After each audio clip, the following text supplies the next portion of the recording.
horrified. Horrified. Why? Because they know that China has extraordinary naval ambitions. We see that literally every month. Sound organisation on the ground, right across Wales, and it's from that we can support our candidate. But give us in a few years' time the kind of government we need to turn round the decline in this country. Don't just think Elon or Nick Candy are going to save us. We are closer to a serious global war than at any point since the Cuban Missile Crisis. This chilling assessment comes straight from Nigel Farage's latest TV appearance, where he left the host struggling for a response. Before we move on, I'd like to ask you a small favor. If you appreciate this content, please take a second to like this video and subscribe to the channel. Over 98% of you watch the videos without subscribing. It costs you nothing, but it makes a huge difference to us. So, did you click the subscribe button? Great. Thank you so much. Now back to the video. But is Farage's warning justified, or is it political scaremongering? As we break down his controversial claims, you'll be forced to confront some uncomfortable truths about global politics. Nigel Farage's political obituary was seemingly written years ago. But like a phoenix rising from the ashes, he's staged a comeback that has sent shockwaves through Westminster. The worry is that it's a 99-year lease. Sounds great. But we had a 50-year deal with China over Hong Kong. That unraveled. Law and order, folks, on our streets is breaking down. This Prime Minister hasn't got an earthly clue how to deal with it. The days of this project are over. We want to live in nation states, not false artificial creations. The former UKIP leader and Brexit Party figurehead has announced his intention to run as an MP for Clacton, simultaneously taking the reins of Reform UK. This unexpected move has reignited the political landscape, leaving both supporters and critics scrambling to react. Farage's campaign launch in Clacton was nothing short of a spectacle. Hundreds of enthusiastic supporters gathered, their chants of "Get 'em Nige" and "We love you, Nigel" echoing through the streets. But not everyone was thrilled by his return. The event took a chaotic turn when a banana-flavored milkshake was hurled at Farage, resulting in the arrest of 2 individuals. This incident, reminiscent of previous milkshaking protests against politicians, underscores the divisive nature of Farage's political persona.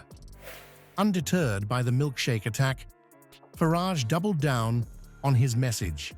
He vowed to be a bloody nuisance in Westminster, a promise that resonates with his base but sends shivers down the spines of establishment politicians. His campaign strategy zeroes in on what he perceives as the Conservative Party's failures, particularly regarding Brexit.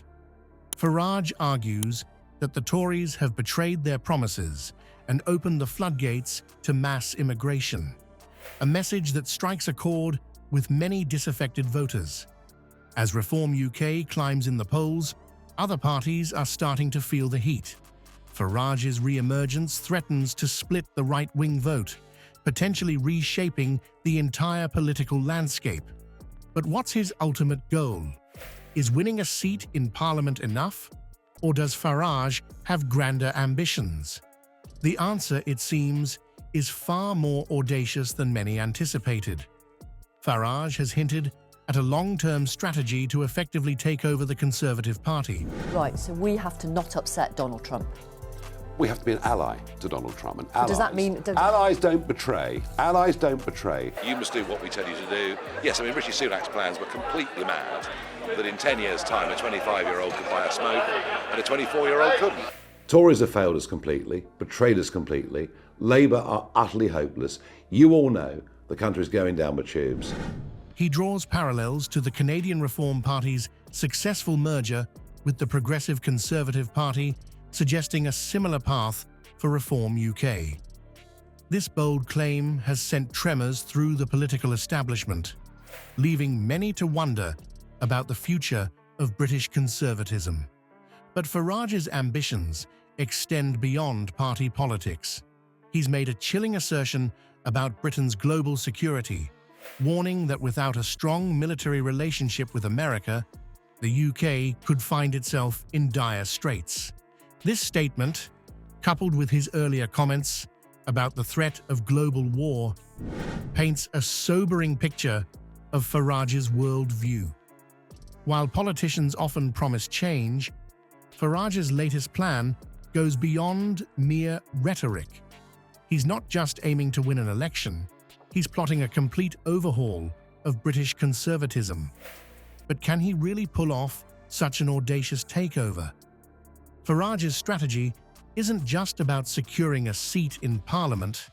He's set his sights on a much larger prize, reshaping the Conservative Party from the inside out. Drawing inspiration from across the Atlantic, Farage points to the Canadian Reform Party's successful merger with the Progressive Conservative Party as a blueprint for his own ambitions. Above the Conservatives, what's for certain is we now have 3 parties polling somewhere in the 20s, and we're the ones on the up. Now look, that is out there shared by tens of millions of people. Let me be clear. I don't support street violence. I don't support thuggery in any way at all. So if you take a legal activity and you effectively criminalise it, you hand it literally into the hands of the bad guys. Reform did a reverse takeover of the Conservative Party, rebranded it, and Stephen Harper, who was elected as a Reform MP, became the Canadian Prime Minister for 10 years, Farage explains, hinting at his own long-term vision for British politics. But is such a dramatic transformation feasible in the UK's political landscape? The Conservative Party isn't exactly rolling out the welcome mat. Home Secretary James Cleverly's response was swift and dismissive. Conservative policies are created with the British people in mind. We focus on their needs, on the needs of the British economy and the British people, and our policies are not dictated by any party. This pushback suggests that Farage's road to influence may be rockier than he anticipates. Whenever Donald Trump makes a comment that is ridiculed, it always turns out to be true. I refer that to the cats and dogs. And I find your line... TV station, there's no national newspaper, Belgium is not a nation, and maybe that's why you're happy to sign up to a higher European level. In doing so, not just do the right thing, but maybe mend some fences between this government and the incoming. Interestingly, Farage seems uninterested in courting current Conservative MPs for defections. I am not very interested in Tory MPs. They had their chance and failed. I am more interested in the British people, he declares. This grassroots approach could prove either a masterstroke or a fatal miscalculation. By bypassing established party structures, Farage is betting on a groundswell of public support to force change from the bottom up. The potential consequences of Farage's plan are far-reaching. If successful, it could lead to a fundamental realignment of British conservatism, potentially pushing it further to the right. However, political commentators like John Rentoul are skeptical about the long-term viability of this strategy. Rentoul suggests that while Farage may cause short-term upheaval within the Conservative Party, his plans could ultimately fall short. As Farage continues to make waves, one can't help but wonder, how might this audacious gambit reshape the UK's political landscape? There were people around him that thought it was the right thing that I came. I thought you were giving all your time to Clacton now as its newest MP. Well, I'm allowed to come to America on a trip like this, particularly in these circumstances. No one speaks like that. It was just stream after stream of invective. No one speaks like. Tax cigarettes to the extent where they're now £35 a packet. So the criminal gangs now don't bother with cocaine. Forget that, cocaine's boring. Cigarettes are very exciting. The answer may lie in Farage's ability to translate his media presence and populist appeal into tangible political influence. His surprising perspective on Trump's presidency offers a clue to his vision for Britain's future. But with such bold claims and ambitious plans, the question remains: Can Farage back up his words with action? Or will his political comeback fizzle out like so many before? Nigel Farage's return to the political stage signals a potential reshaping of UK political alignments. His ambitious plan to transform the Conservative Party from within could lead to a fundamental shift in British conservatism. As traditional party lines blur, voters are facing a choice between established institutions and populist challenges like Reform UK.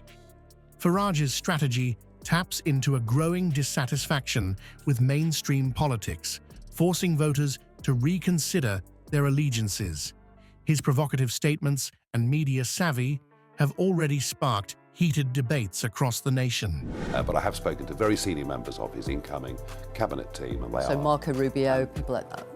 they are horrified. 20 years as an MEP, but it's not quite the same link or same responsibility with constituents. I will do my absolute best to put Clacton on the map.